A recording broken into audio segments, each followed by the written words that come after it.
Good afternoon, Austin, Texas. Hope your day is going well today.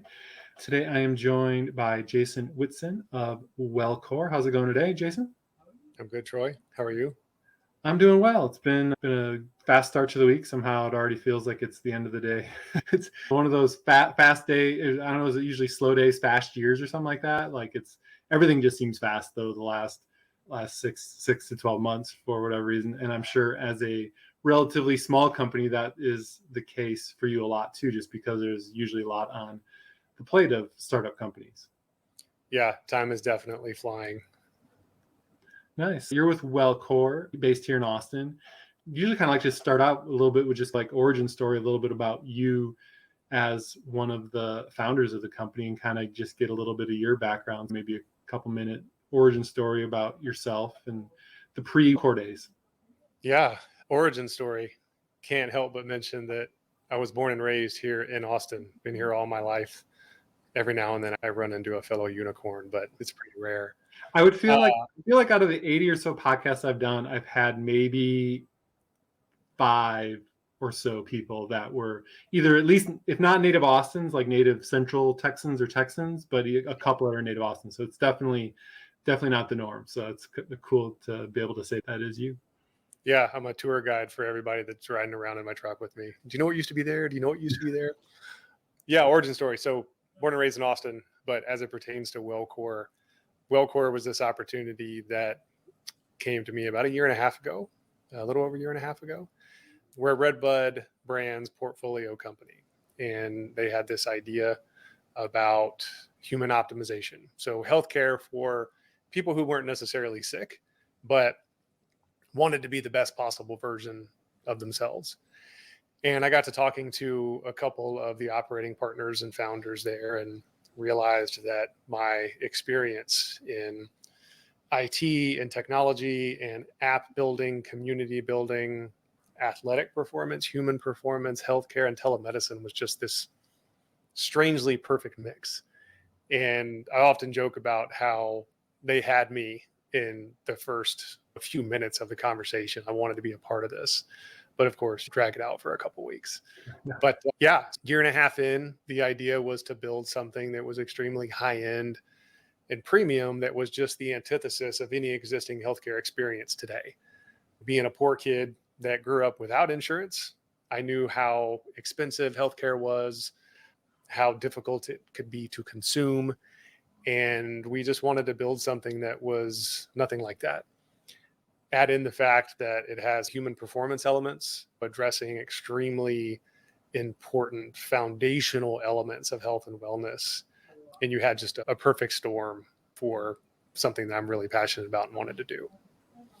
Nice. Yeah, you mentioned that background that at the surface level maybe it seemed grab bag of all a bunch of different stuff, but fit well with the well core side of things. Like what, as your journey here living in Austin, did you end up going away for college, or did you do the whole UT component of it as well too, and had your whole career here in Austin, or has that been a gone other places and kind of Austin pulled you back in? Yeah, so I come from a family of entrepreneurs and business owners, specifically with my father was an auto mechanic and had his own shop. Gibson Bar over on Lamar was the family auto repair shop from the early 80s until the mid 2000s. And before that, it is what is now Little Woodrow's on 6th Street. He got there in the 70s. And my mother was a homemaker, and we just had the mentality of we do everything ourselves. They didn't work for anybody. They always worked for themselves. And college wasn't really a thing for my family either, but my sister was the first to go, and then I went. And I'm an ACC kid. So I was an Austin Community College kid, got my start there going, you know, my first job, my first step into technology was running IT operations for a small company here in town that ended up going global. And throughout the 15 years that I was there, I started and shuttered probably a half dozen companies, everything from e-com, drop ship stores, blogging platforms, things that we now call social networks, stuff that I just walked away from and got bored with, but never left Austin for any significant amount of time. Right after high school, took a little break and moved to Anchorage, Alaska, chasing what's called a roustabout job up at Point Barrows, like the northern tip of Alaska, where you're basically a welder's assistant. Okay. Came home and got to work and haven't looked back. So shorter answer to your question is Austin all my life, personally and professionally. Nice. Anchorage is for being in Austinite the majority of your life, to have your one little blip be the northern part of Alaska is unique. That's not, oh yeah, I went up to Dallas for a year or something along those lines. That must have been a pretty interesting experience being up there. The funny thing about Anchorage is it's mostly Texans. Yeah. A lot of people from Houston. Someone had to go up there and teach them how to drill for oil. Yeah. So yeah, it's an interesting crowd up there and a beautiful landscape. I never thought that I would be running around in shorts and a t-shirt anywhere in Alaska, but the summers are actually quite nice. Yeah. And you have like daylight forever and ever. I remember that was one of the big things. So I grew up in the Midwest. Originally coming down here, I was like, oh, I'll enjoy the warmer weather a lot more because I'd never really cared that much for winter. But I'd always equated warm weather with longer days. And so when you got down here, you'd have warm weather in the winter, but you still had the shorter days, which was like, oh, that makes sense. Like when you really think about it, but you just assume, or you just had equated when it's nice in 70s and 80s out that you have 12, 14-hour days of sunshine. Obviously up there, it's more like 20 hours days of sunshine. Right. And that's not necessarily always the case down here. If you want to go golfing, you have to take the day off work in the winter. You can still go because it's nice enough, but you just don't have the sunshine to do it. Yeah, playing basketball until midnight, 1 a.m. in the morning in Anchorage was weird. Never got used to it. And then winter down here in Austin, you're like trying to get the lawn mowed before the sun goes down because it's going to be dark. Yeah.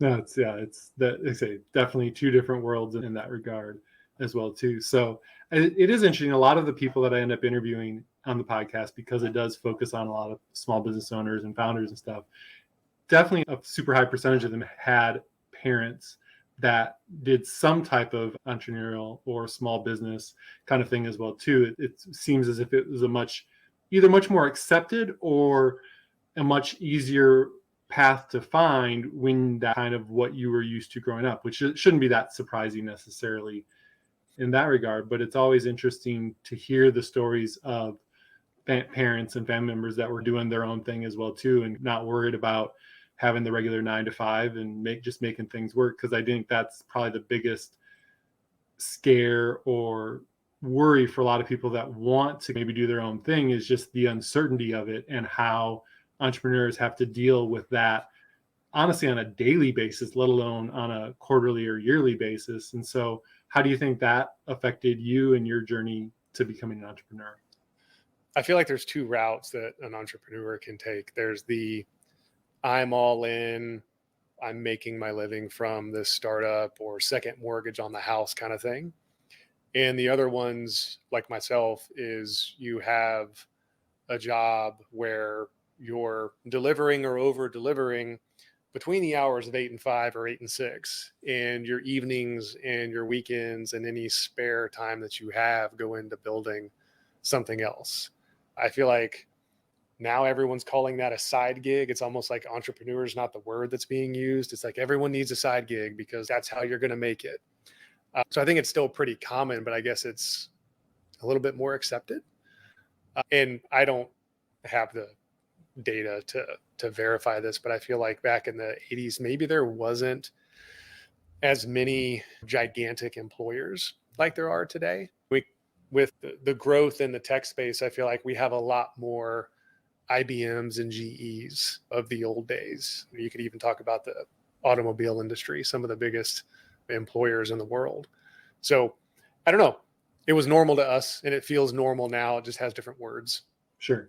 No, words are an interesting, could be a whole podcast unto themselves over the last few years about words and the meaning of words and stuff. But it's one of those that it's easier than ever to say you're an entrepreneur because all you have to do is put it in your Instagram bio or wherever you want to put it. And suddenly that makes you one, even though that's not really the case. But I would agree that like obviously to some degree companies have gotten bigger, and there's more big companies perhaps than there were 40 years ago or so. But at the same time, it's also easier because of the internet and because of the different opportunities out there, it's easier to start and do that side hustle or side business or contract work and those kind of things, which were never felt like they were really an option for a lot of people 30 plus years ago, because you didn't have the internet and couldn't just do something. If your part-time gig was literally a real second job type of thing. Right. Like literally go to someplace else and work in an office part-time on top of working at the factory part-time or whatever other type of work you did, where now you can actually build stuff yourself, whether it be Shopify stuff or Instagram, Amazon, those types of things. So there's definitely been a big difference in the types of opportunities I feel like people have today versus 30 years ago. Yeah, much harder to build a e-com dropship business 80s, even in the 90s.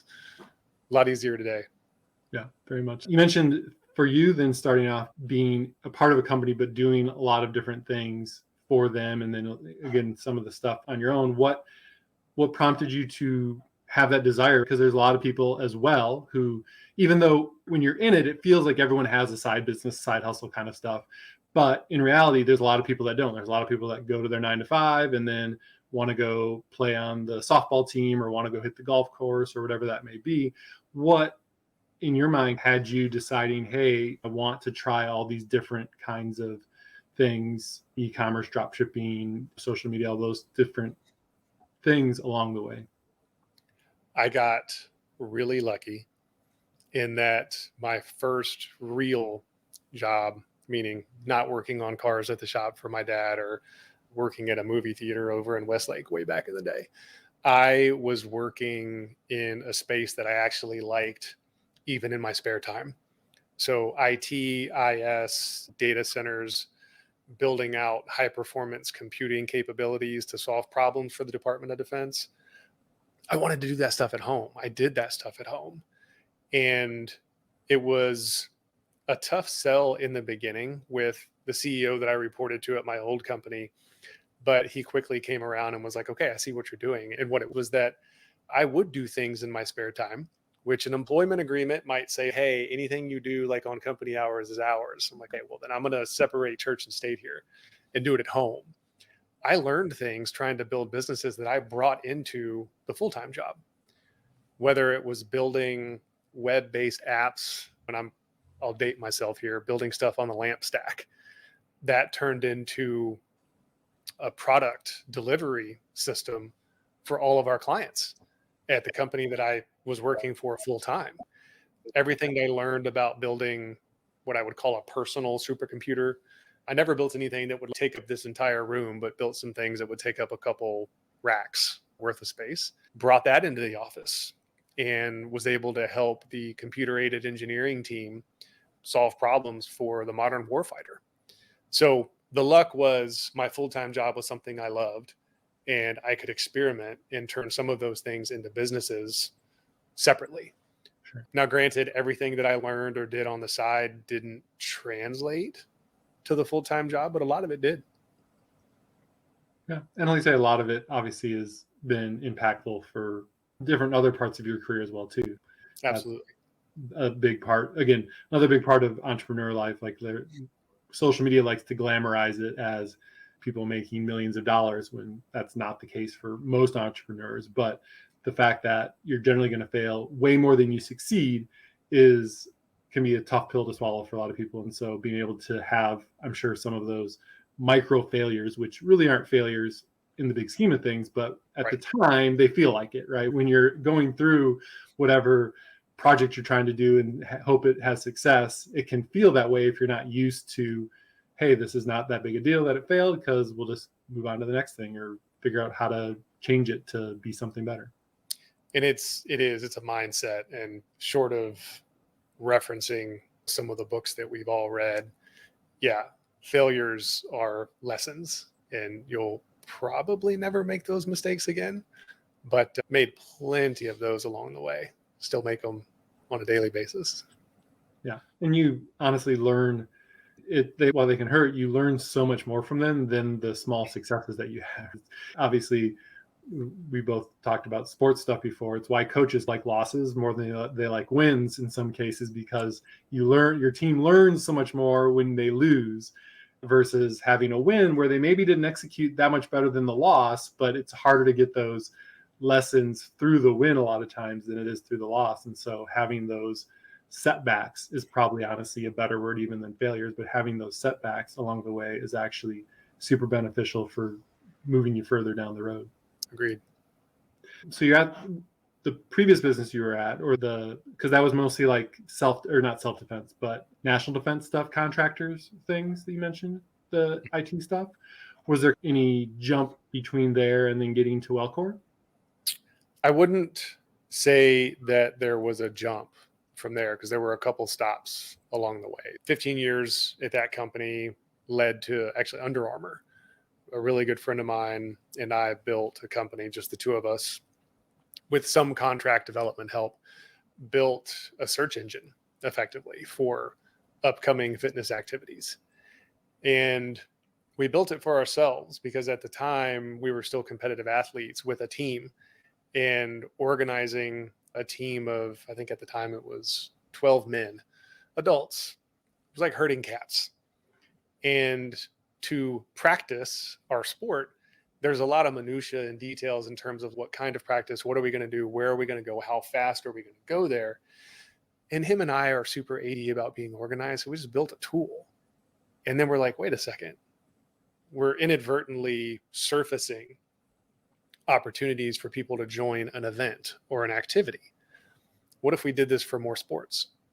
So we ended up building it to support 23 different sports, and we ended up having people list their activities globally, whether it was Austin or Dallas or Los Angeles or London. People started listing their activities on there because it was a way for them to get like-minded individuals to come in and join that activity. So before you know it, we're listing activities for Susan G. Komen and Camp Gladiator and Gold's Gym, everyone that had a place where they wanted to bring people in. Now, as I'm saying this out loud, the way that we built that, the way that we architected it, was definitely something that I learned how to do at my previous company to solve a problem for them and to build side projects for myself. From there, I wouldn't say we got that to be such a massive company that we had a lot of people courting us, but we definitely got the attention of Under Armour and a few other companies. And they came knocking one day and they're like, we like what you have. Come up to Baltimore and show us more of it.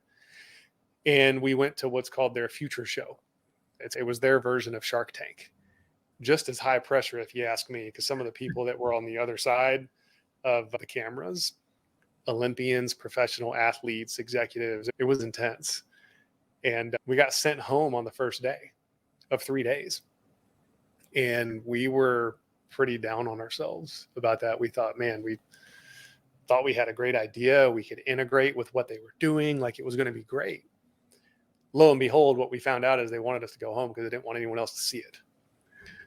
So that started another several months of conversations and courting, and it turned into an acquisition. And my good friend Tommy and I got to go there and become leaders amongst some very large teams in product and big data. You talk about a company that they still effectively have one of the largest data sets in the world in terms of activity tracking, GPS, but also at that point, the largest food database ever known to mankind. And it was their acquisition of MyFitnessPal. So going from small company solving problems, Department of Defense, a little bit of side hustle here and there, to the darling of Wall Street at the time. One of the only companies to grow 20% quarter over quarter for 20 plus quarters. It was insane. A little bit of a meat grinder for us, two small business guys, entrepreneur guys, go into a place like that. But long-winded answer to your question. But yeah, a lot of what I learned in the previous role and what I did on the side fed into that, no doubt. After Under Armour, it was telemedicine and healthcare. Wasn't my first time in healthcare. I actually worked for an orthopedic surgeon, a group of orthopedic surgeons in the 90s. Went into healthcare, telemedicine, SaaS platform, did some experiential retail, went back to telemedicine. And then after that is what got me here to Core. Hence the insane mix of experience that just happened to be perfect. Yeah. And not that necessarily, I don't know exactly how big Under Armour was at the time, but how was that transition? Because there's a lot of people who enjoy the startup, small business kind of space. And then a lot of those people don't necessarily enjoy, even if they're brought on, enjoy the complexity and red tape and processes of a much larger company or a Fortune 500 company. My guess is maybe at the time there. How was that integration just for you personally, from a trying to get stuff done, trying to move your ideas and things forward, maybe some of the contrast, some of the differences that way? It was extremely difficult. It was a gut punch at times. And I'll never speak for my buddy Tommy, but I think he would agree that it was extremely difficult because I have an opinion about big companies that buy startups. To me, they do it because they see a small, efficient team that is able to build something potentially complex or complicated and extremely successful. And they say, we can't seem to do that. So we're going to buy you and bring you in. And then once they do that, the integration of that startup into the new org, like you're describing, I've seen a lot of them fail. Yeah. Some of them personally, but some of them just from the outside. It's, oh yeah, didn't they buy? Oh, they shuttered that. Or, oh, the entire team left after the acquisition. Some companies do it really well. If you've ever gone to Wikipedia and looked at the list of acquisitions from companies like Amazon or Google or Facebook, they've made dozens and dozens of acquisitions. And it's functionality and systems and entire pieces of software, apps that we use every day. And we're like, oh man, Facebook made this amazing thing. It's like, no, they bought that. Yeah. They bought that from somebody and integrated it. It was difficult because when you go from being a very small, agile team that is used to doing everything yourself and not having a single person in the room that is ever willing to say, that's not my job, to landing in an organization with a bunch of systems and processes, SOPs, politics, fiefdoms, it can be really tough to navigate. Really tough. Yeah. No, it's definitely, like I say, it's surprising to me that a lot of times those larger companies don't give the companies they buy more anonymity. I think obviously probably the most famous acquisitions of recent memory, especially the big ones, are Google buying YouTube or Facebook buying Instagram and WhatsApp and stuff. And not that there definitely aren't a lot of integrations, but it felt like, at least initially, they let those teams do what they were already doing, just with the power of a bigger company and more resources, and to try to really give them some additional hyper growth functionality versus, no, we bought you, so now we want to fold you into this organization that hasn't been able to do what you've been able to do over the last 24 months. And then suddenly, but we want you to keep having the same growth that you were having before. And it's like, we can't, if decisions are going to take the amount of time they take at the new company. Yeah, so politics, process, that can add a bunch of time, which for an entrepreneur or someone that's used to going fast, it feels like death by 1,000 cuts.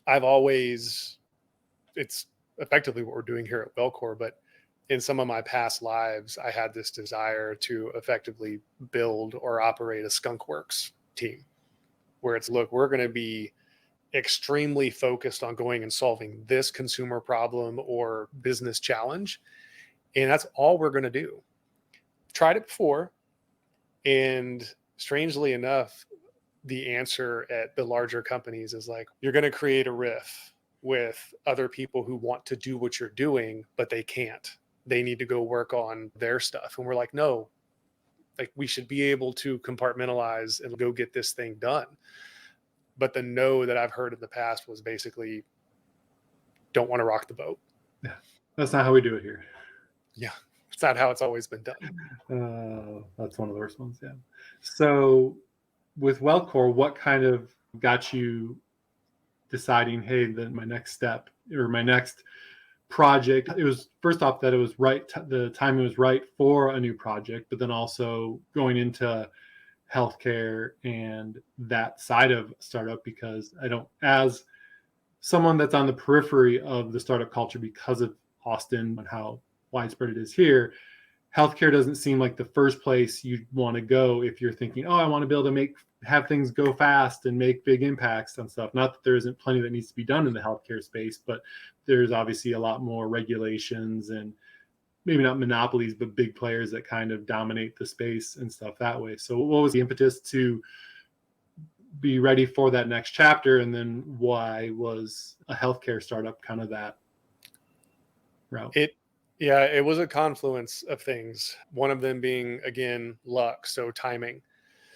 At the telemedicine startup, the SaaS company that I was at for a couple of years, when COVID hit, we had something that everyone needed all of the sudden, because we were trying to sell into individual clinics, clinicians, small practices, and it was like pulling teeth because doctors didn't want to change the way that they had always done it or the way that they were taught in school.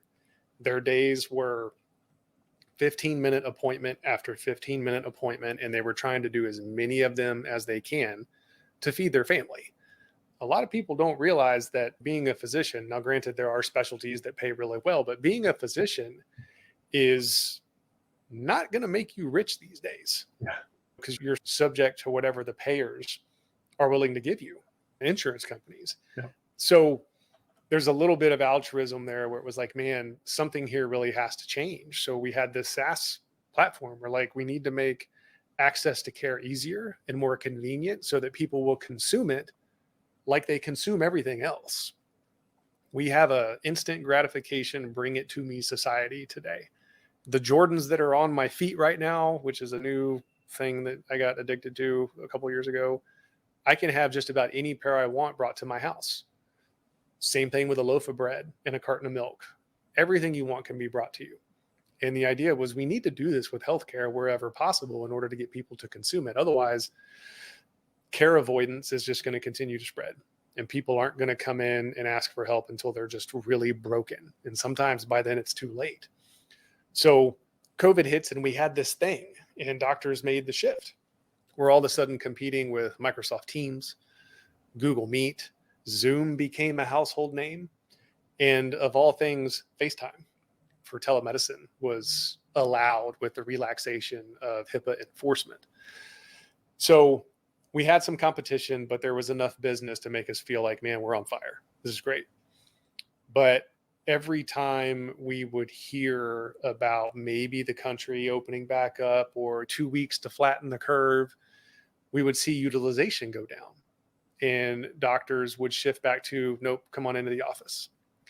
And we even had some cancellations, some churn. So and a couple other members of the executive team were like, hey, we think this is a sign of what's to come. Like when COVID is over, we think that our subscription model is going to be over too. So we started working to pivot the business to a services model. It was going to work me out of a job. And I knew that because you wouldn't need a tech product guy. You wouldn't need marketing. You wouldn't need client success if you were selling your product into self-insured employers, because they're looking at a clinic model. So we worked to pivot the business. We did pivot the business, which led to several of us exiting by choice. And back to the luck piece, Redbud with this Wellcore idea called me like a few weeks before I was about to leave. So I got really lucky there, but I was working on something as I was exiting to help not just increase access, but to do something a little bit more on the preventative side. Because when I talk about human performance or human optimization, which is a term we use at Core, quite frankly, it's preventative. It's getting out in front of potential issues down the road by making you a more performant and healthy and better feeling human being now. Why should you wait until you're in your late 40s, 50s, 60s, or 70s to go, been moving pretty slow for a while, hurts to get off the couch, can't bend down and pick something up, can't be there for my kids, grandkids, or great-grandkids. It's a way to get out in front of it. Luck, altruism, the weird mix of experience that I had that just happened to be a really good fit. Like all of those things led to Wellcore and where we're at today.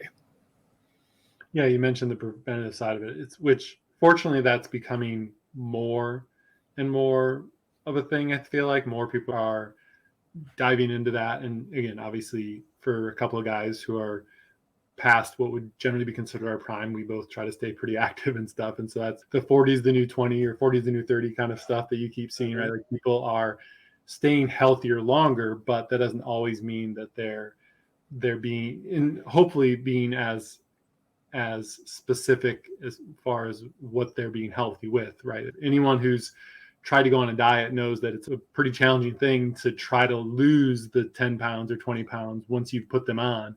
But it's a lot easier if you can build the lifestyle habits of keeping that off and already be in that rhythm of a day-to-day life. And so the same kind of thing happens on the medicine side of things and whatnot, is once you get to a point, there's a lot of times only so much that can be done.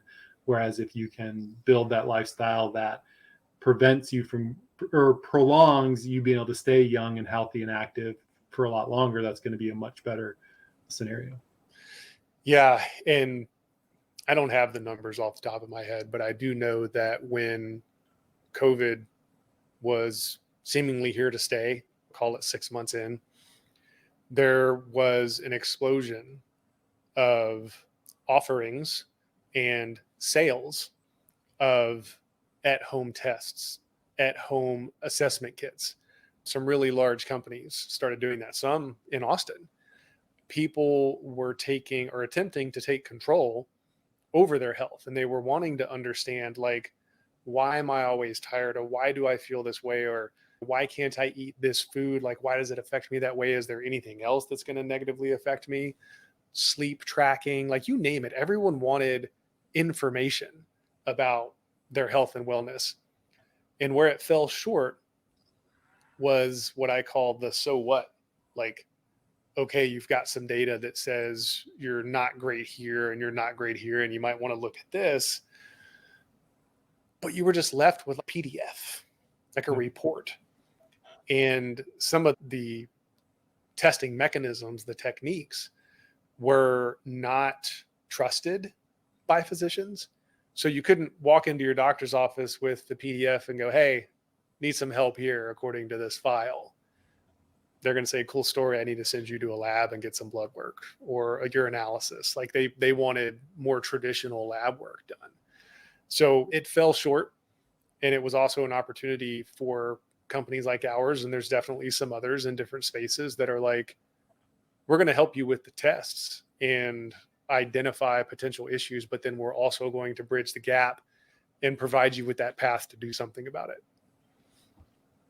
Yeah, and there's so many, say, obviously technology in a lot of different ways exploded during the pandemic and stuff, right? You have things from your Apple Watch to O-rings to even like Sleep Number. A lot of times on different beds will give you your rating for how well you slept or how many steps you walked. And obviously, if your Apple Watch is telling you how many steps you walked, okay, great. If you're not moving around a whole lot, that's maybe not easy to find the time during the day, but okay, I just need to move around a little bit more. Or if you are tracking your calories, but right, oh, I didn't sleep well last night. That's okay. You can try to figure out some things about why that might be the case, but it's not just usually a matter of I just need to go to bed earlier. That's not always the simplest answer that way. And so you say it's not very challenging these days to get data. We've gotten very good at being able to accumulate data for things, but being able to actually analyze it and create a plan that's going to be beneficial is where the money's at. Yeah, the insights, the so what part. Like having been during my Under Armour time, that platform ingested data from just about every wearable that you can think of, whether it was HRMs or wrist-based devices, rings. My mattress collects data from me. But it's not the kind of thing that you could just get those beautiful reports and go, oh, I know exactly what to do about this. The insights.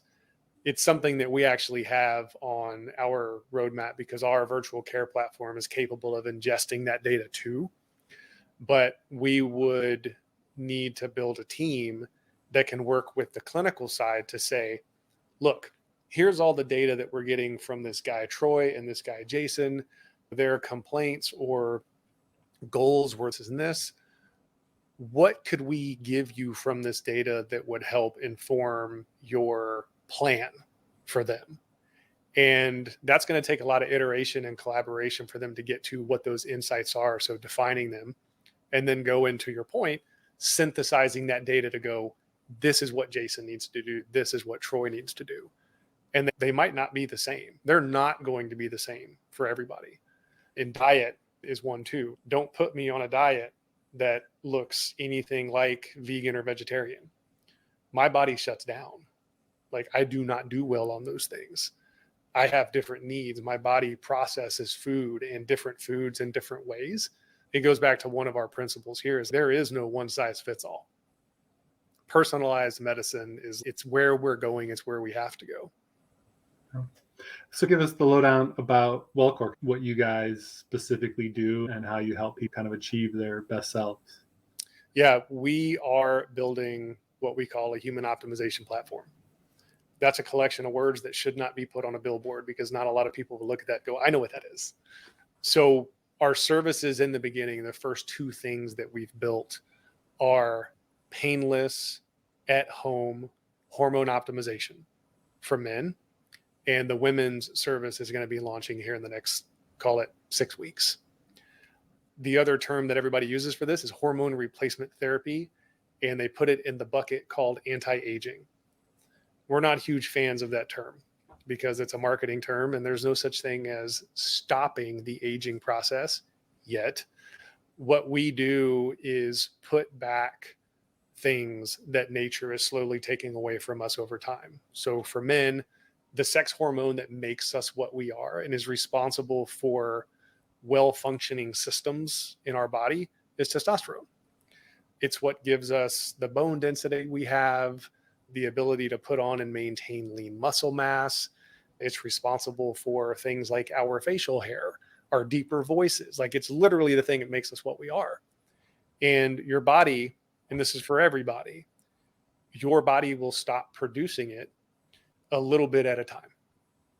And if you can put that back and find like your optimized level, everyone refers to the number measuring your testosterone. If you can put it back to the number that's right for you, you will likely have that feeling of being substantially younger, whether it's better sleep, that drive, that get up and go that you had in your 20s and 30s to maybe go and start half a dozen companies is there. The desire to go work out, your sleep improves. There's a number of more recent studies that suggest that it could be an extremely powerful weapon to fight heart disease, which is the number one killer of men and women in the United States. For the men, it's testosterone and controlling the second and third order effects of putting that back in your body, testicular function, fertility, and estrogen. So we control those things. Our clinical team controls those things so that we look to head off any side effects before you ever encounter them. On the female side, again, it's launching in about 6 weeks. The ladies have a more complex body and their chemistry is a little more complex. The guys are a little bit simpler. So with the ladies, you have to concern yourself with testosterone as the least important sex hormone in the female body, but also estrogen and progesterone and even DHEA. So our clinical team with the painless blood collection device, and it truly is painless. We've got so many people that tell us, like, I was so scared to do this. I figured it would feel like a finger prick and it was going to hurt. This device has been used on children and they don't even complain. But collecting whole blood allows us to look at nearly 24 markers. Some people use the term analyte, biomarker. It's effectively blood tests, but we do almost 24 of those. And that gives our clinical team the data that they need to assess what is right for you and make a determination on whether or not you should even be on the plan. And if you are, what is that plan going to look like? The male service has been live since mid-January of this year. Female service launches in about 6 weeks. And after that, we are looking at rolling in additional services like nutritional supplementation, nutritional coaching, and things like fitness and sleep tracking. Because if our clinical team has that data, they can do more for you. There are marginal gains everywhere to be had.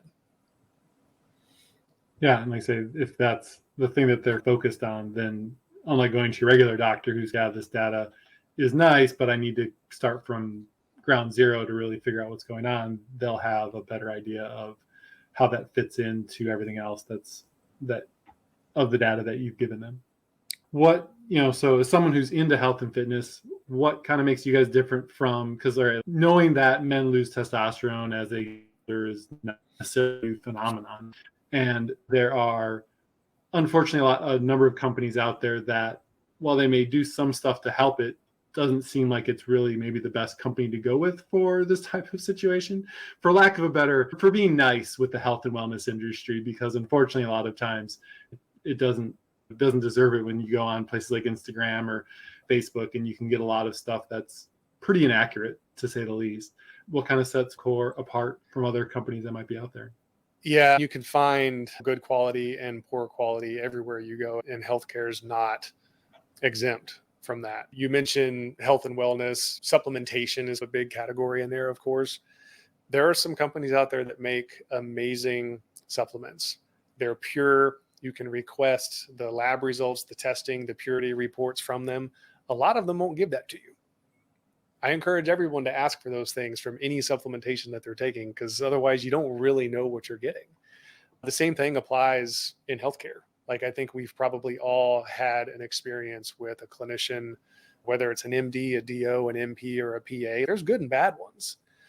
But more so with healthcare, there's this proliferation of subspecialists. And when talking about hormone replacement therapy, you might be talking to a doctor whose knowledge on the subject is 20 years old, because they haven't looked at it since they were in school, or they haven't had to go and read a clinical study or report for dozens of years. So they literally have an opinion that is extremely out of date. The joke that I make when I'm talking to doctors or clinicians or folks that are just skeptical, I'm like, look, if you broke your leg, would you go to a cardiologist? And the answer is always no. And I go, of course not. You would go to someone that is current and up to date and currently practices what you need, which, if you broke your leg, you should go to an orthopedic surgeon. They're doing that every day. So the same thing applies for things like hormone optimization, hormone replacement therapy. What sets us apart from other companies that are doing at home, of course, this is my baby, so I'm very opinionated about it. Our panels, our blood tests, are substantially more comprehensive than many of our competitors. Our opinion on that is that if you're not looking at enough markers and the correct markers, it's irresponsible to put somebody on a long-term program that's going to substantially change their bodies in a good way. But we err on the side of caution and getting an abundance of markers to make sure that we're making the right decision for that person. The other area that sets us apart is that our at-home blood collection device is painless.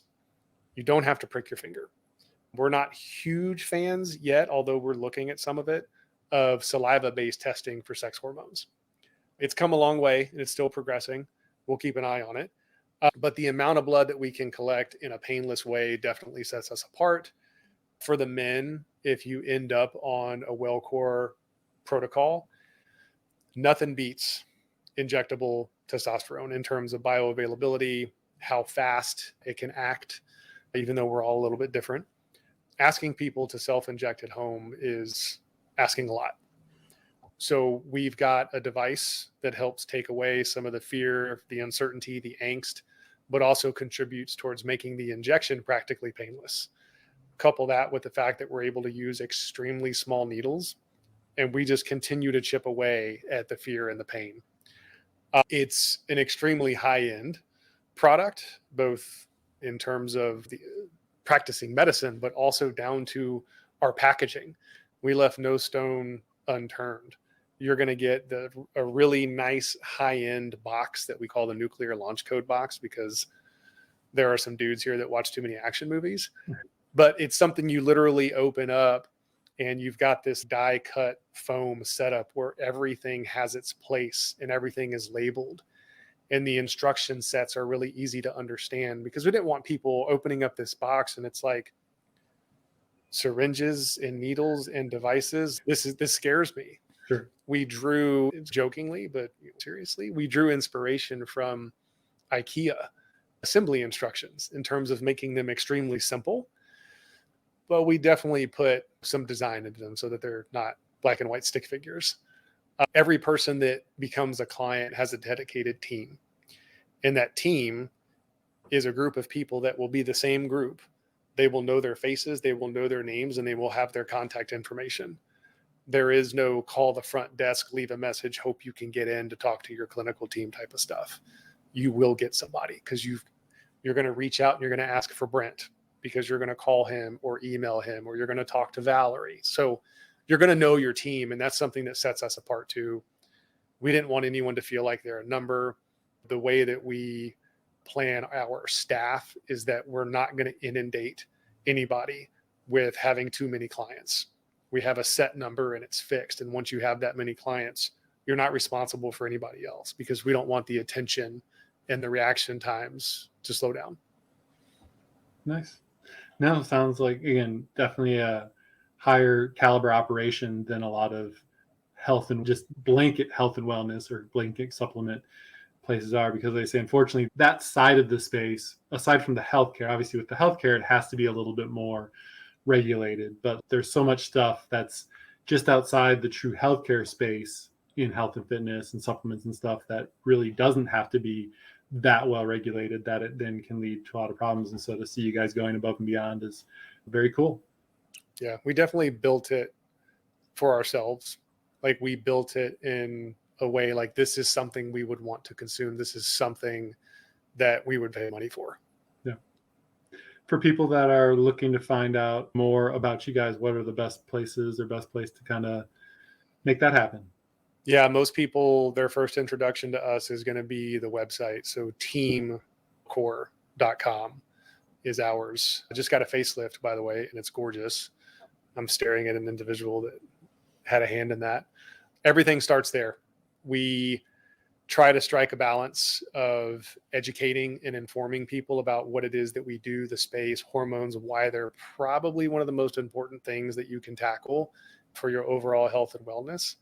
But we also want everybody to, when interacting with us, to not think that they're dealing with some gigantic healthcare conglomerate that isn't a little bit sexy looking. A nice, well-designed website that's inviting and exudes that premium yet approachable look and feel. And anyone that has questions, we've got contact information that's going to go to real human beings that work for Wellcore. And I think we'll even have our live chat back up there probably early next week. Yes. Cool. And then I did see from, I can't remember if it was you or from Keith, you guys actually have a special offer for people that are looking to maybe get the introductory process started with you guys as well too.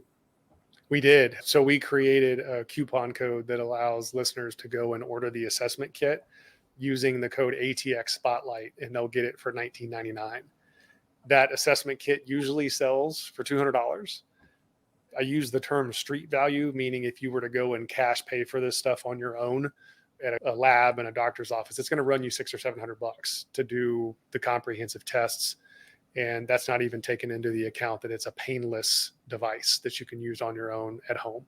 And it's all inclusive too. It's the assessment kit itself includes the device to collect the blood, shipping in every direction, the lab analysis, and the consultation with a physician. You're not going to pay anything else to get to that point. If the clinical team determines that you're a good fit and you say, I want to do this, that's when you'll actually pay for being on the program. Cool. No, we appreciate you guys extending that offer, and hope some people can take advantage of it. Like you say, I can't buy lunch for $20 these days, so that seems like a pretty good deal. Agreed. I appreciate you taking the time to jump on and do the podcast. It's always cool to hear the different stories that people have, and it seems like you guys are doing some cool things over there at Wellcore. We're excited about it. We're gearing up to tell the world that we exist. There you go. Yeah, it's always got to be an exciting point in the journey of, we feel like you've got the thing ready to go, and now you're just getting ready to hopefully see liftoff and see that success out in the real world. Absolutely. Cool. Again, appreciate it a whole lot. And to everyone out there, hope you guys have a wonderful day. We'll talk to you soon.